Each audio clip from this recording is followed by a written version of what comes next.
Hi, welcome to UST's Vision Checkout demo. Today, I'll be going through the customer journey of checking out 3 IKEA items from their cafeteria using our system. As you can see here, we have 3 items. The chocolate cake, the salmon fillet, and over here, we have some meatballs. The journey begins by first putting all the items on the scale. From here, the system begins scanning the items. And as you can see here, we have the chocolate cake, salmon fillet, and meatball meal. From here, users have 3 options.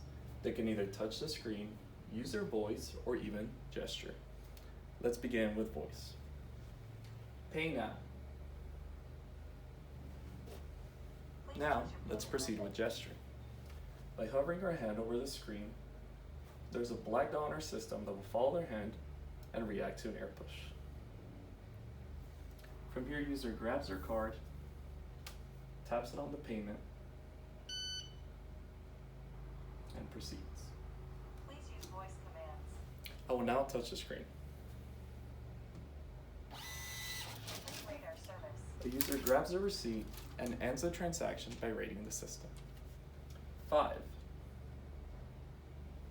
And that concludes today's demo. Thank you.